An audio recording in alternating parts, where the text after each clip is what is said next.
Hi, my name is Julian. This summer I was working on a project called the Hydraulic Free Piston Engine with Dr. Sun and working with the grad student Keely.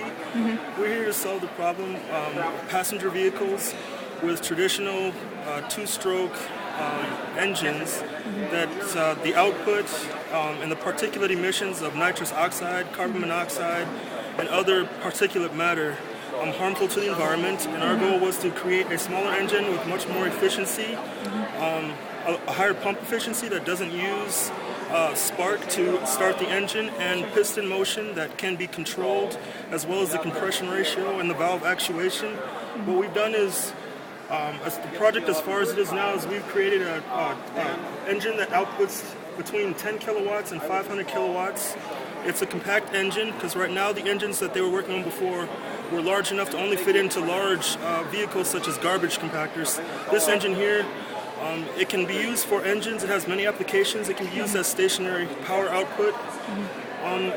It's a four-stroke engine, which is different from the two-stroke engines, and it has a variable compression ratio, which lets us use different types of fuels. We don't have to use gasoline or diesel anymore because we can alter the compression ratio. But one of the drawbacks is it doesn't have a crankshaft and a flywheel, so the piston moves, and we don't have enough control over that in the combustion, as well as we want the cycle-to-cycle compressions to be exactly the same. So what I've done so far is created a model of the system in Simulink using feedback and feed-forward control. We use a PID controller to control the piston motion.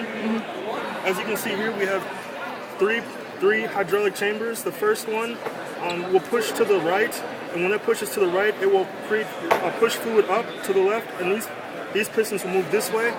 And we're going to use valves to control the fluid to make sure the synchronization that the fluids move at the same time.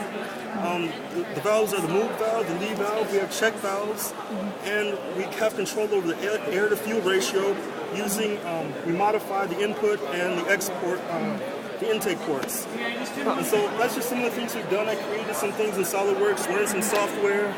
This is the piston head right here. This is a position versus time graph, which shows that after about 100 seconds, we don't have very good control of the piston motion. We can't track it very well. So right now, that's what they're working on, is a little bit more control over the piston movement and the piston motion. And we get the velocity by integrating the acceleration. So this is just a model of the dynamics, a schematic. It shows how everything's interrelated, and not just one thing, but all these things in combination will help us save about 10% more energy, and that's the goal of this program, to save money and to save energy and to reduce our impact on the environment.